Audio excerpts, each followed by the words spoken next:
तो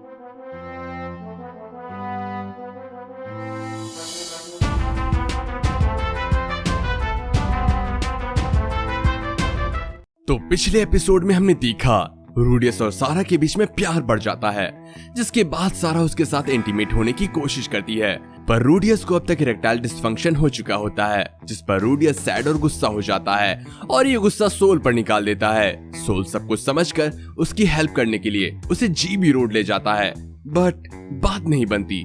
नशे में तो रूडियस की बातें सारा सुन लेती है और उनके रास्ते अलग हो जाते हैं। और अब आगे तो एपिसोड शुरू करने से पहले मैं आपको बता दूं कि जिन जिन लोगों ने अभी तक ईयरफोन नहीं लगाए हैं प्लीज लगा लो।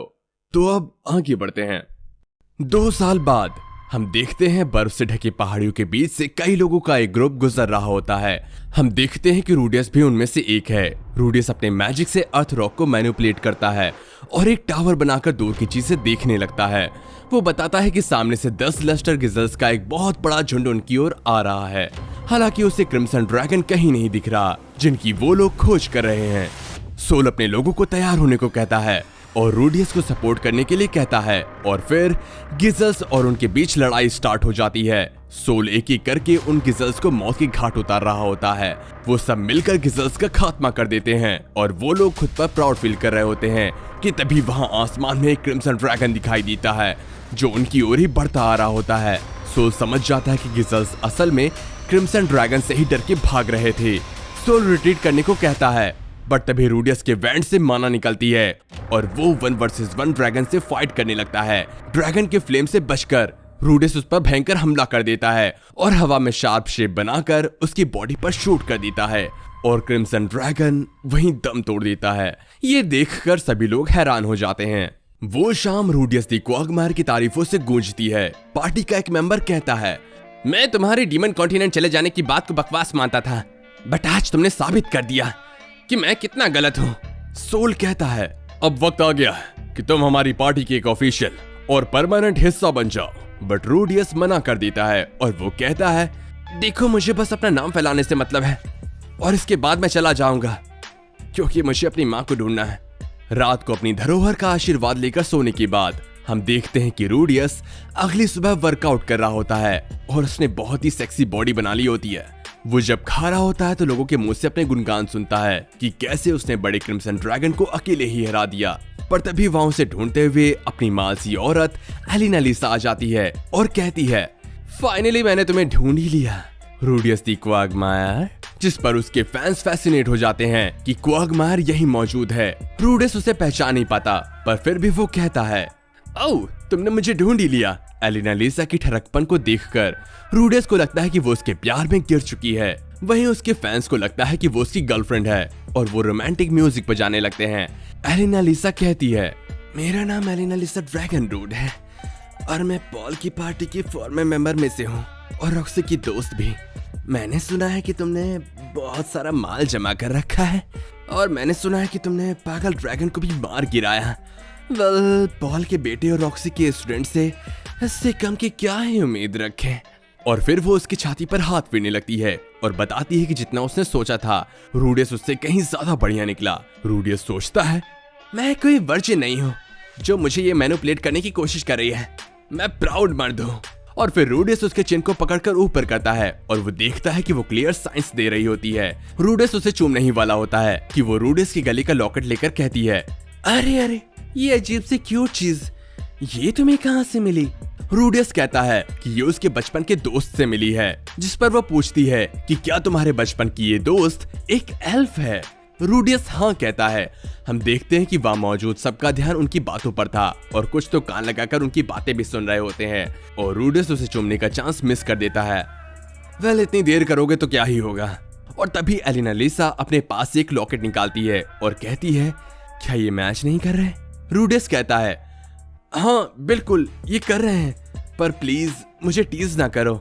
जिस पर एलिना लिसा कहती है, मैं मर्दों को टीज नहीं करती और वैसे हाँ, मेरा पॉल के घर की बहू बनने का कोई इरादा नहीं और ना ही रॉक्सी के दोस्त बने रहने का। मैं तो बस तुम्हें यहाँ पर गुड न्यूज देने आई थी ज़ेनिथ के बारे में। और फिर वो रूडियस को काफी कुछ बताती है। शायद ज़ेनिथ बैगरेट कॉन्टिनेंट के सेंटर में कहीं है और उसे वहां पहुंचने में 1 साल से ज्यादा वक्त लगेगा। बट एलिनालिसा कहती है सब्र से काम लो, जल्दबाजी करने की कोई जरूरत नहीं, और रॉक्सी भी उसे ढूंढने में ही लगी हुई है। ये सुनकर रूडियस को काफी राहत मिलती है। रूडियस वर्कआउट करते वक्त यही सब कुछ सोच रहा होता है। खिड़की पर खड़ी एलिनालिसा उसे गुड मॉर्निंग बोल ही देती है। तभी रूडियस पूछता है आप इतना हिल क्यों रही हो, जिस पर वो कहती है मैं कहाँ हिल रही हूँ, और हम देखते हैं खिड़की पर खड़ी नोटी एलिनालिसा भोग विलास में लिप्त होती है। रूडियस कहता है एलिनालिसा एक पक्की छिनरी औरत है जो हर रात मर्दों के साथ संबंध बनाती है। रूडियस के लिए सबसे बुरी बात ये थी कि एलिनालिसा नाम की रबड़ी पूरे संसार में बट रही थी, बट वो उसके लिए नहीं थी क्योंकि रूडियस को इरेक्टाइल डिसफंक्शन है। इसका मतलब है कि वो भी किसी के साथ सेक्स नहीं कर सकता, वो पूरी तरीके से असमर्थ है। वो एलिनालिसा की कीमती पपीतों को हाथ लगाना चाहता है बट लगा नहीं सकता क्योंकि उसका छोटा चूहा साथ नहीं दे रहा। यार रूडियस, हम भी लगाना चाहते हैं उसके कीमती पपीतों को हाथ, बट क्या करें, हम मजबूर हैं। चलिए आगे बढ़ते हैं। इसके बाद वो रोते हुए सो जाता है। अगली सुबह वो एलिनालिसा के कमरे से निकलते हुए सोल को देखता है। सोल कहता है रूडियस, मैं सब कुछ एक्सप्लेन कर दूंगा, मैं तुम्हारी गर्लफ्रेंड के साथ कुछ नहीं कर रहा था। जिस पर रूडियस कहता है इसकी कोई जरूरत नहीं है, वो मेरी गर्लफ्रेंड नहीं है। वैसे तुमने एंजॉय किया क्या? सोल बताता है ये मेरे जीवन का सबसे मस्त सेक्स था यार। एलिनालिसा बताती है कि मैं जितने भी मर्दों के साथ अभी तक सोई हूँ सभी ने जन्नत को महसूस किया है। रूडियस मन में कहता है इससे ज्यादा छिनरी औरत मैंने आज तक नहीं देखी। सोल की पार्टी के लगभग सभी लोगों ने इसकी सवारी अभी तक कर ली है, बस सिर्फ मैं ही रह गया। फिर वो ब्रेकफास्ट करने बैठ जाते हैं। सोल अभी भी खाने की जगह एलिनालिसा को खा रहा होता है और फिर एलिनालिसा भी उसके साथ मजे के बदले उसे सिक्के देती है और कहती है ये लो पैसे जिसका मैंने वादा किया था। इसका मतलब यह है कि हमारे बीच जो कुछ भी हुआ है वो सब कैजुअल था। जिस पर रूडियस कहता है वाह यार, ये तो नया था, मतलब मजे भी दो और पैसे भी दो। फिर उस बर्फीले दिन को जब रूडियस पुशअप मार रहा होता है उसके नाम एक लेटर आता है जिसे पढ़ने पर उसे पता चलता है कि एक इनविटेशन लेटर है जो रेनोवा यूनिवर्सिटी ऑफ मैजिक से आया था और वो रूडियस जैसे होनहार मैजिक यूजर्स को अपनी क्लास में जगह देने को बेताब हैं और रूडियस को अपनी यूनिवर्सिटी में स्पेशल स्टूडेंट बनाना चाहते हैं जहां पर उसे मिलते हैं कई सारे प्रिविलेजेस और मेन लाइब्रेरी और कई फैसिलिटीज का एक्सेस भी। रूडियस सोच में पड़ जाता है कि उसे वहां जाना भी चाहिए या फिर नहीं, पर फिर वो सोचता है क्यों ना मामले की ऑथेंटिसिटी चेक कर ली जाए और फिर वो रेनोवा के एक फॉर्मर स्टूडेंट रह चुके बंदे से मिलता है जो उसे बताता है कि हाँ स्पेशल स्टूडेंट जैसा वहाँ कुछ है तो जरूर, पर मैंने 5वें साल में ड्रॉप कर दिया था। ये जगह तुम्हारे जैसे महान और ताकतवर जादूगरों के लिए है।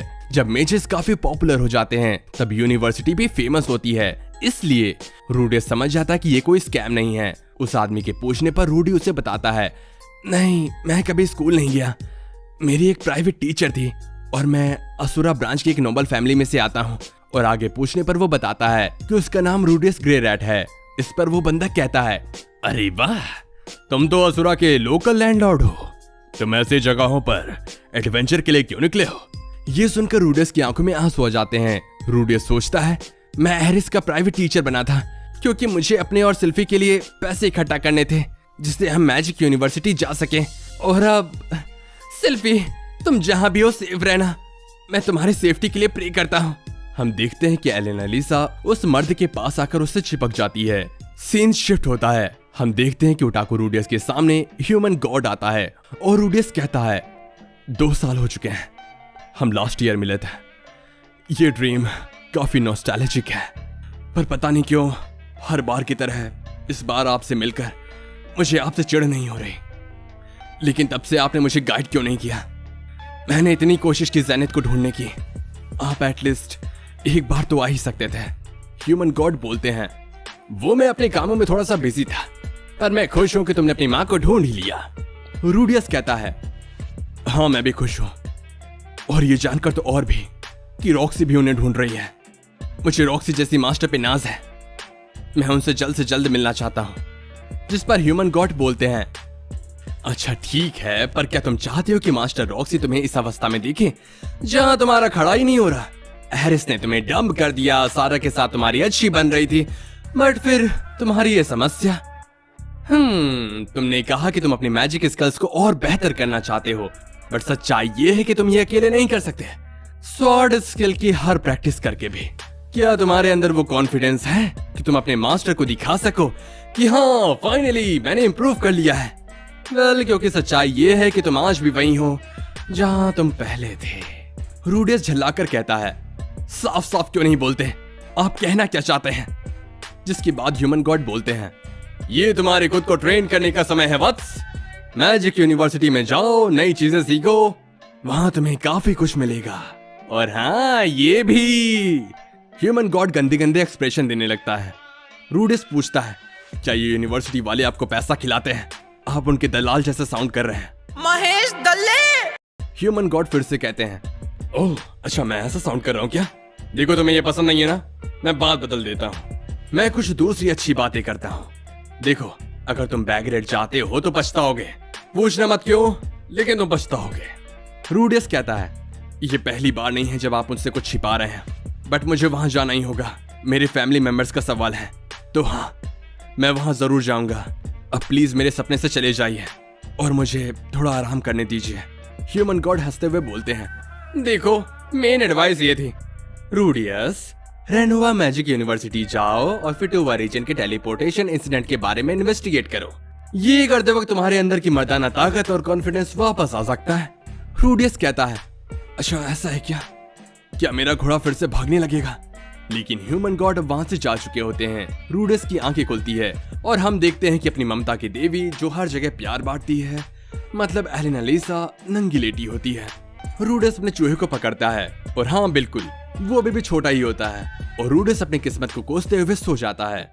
अगली सुबह रूडियस सोल्डेट और बाकियों को अलविदा कह रहा होता है, जिस पर सोल काफी नाराज होता है और वो नहीं चाहता था कि रूडियस जाए, बट फिर भी उसे मानना ही पड़ता है। रूडियस उसे हर चीज के लिए शुक्रिया कहता है और रूडियस और एलेनालिसा निकल पड़ते हैं, जहाँ के कुछ चिरान बच्चे उसका इंतजार कर रहे थे। बहुत से स्टूडेंट भी, टीचर्स भी, कुछ वैसे भी जिनके बारे में हमें बिल्कुल नहीं पता, और रूडियस का पहला प्यार सिल्फी भी, उर्फ फिट्स। और ये एपिसोड यहीं खत्म हो जाता है। तो दोस्तों, आपको इस एपिसोड का कौन सा सीन सबसे ज्यादा अच्छा लगा, हमें कमेंट करके बताना मत भूलना। तो मिलते हैं नेक्स्ट एपिसोड में, तब तक के लिए गुड बाय।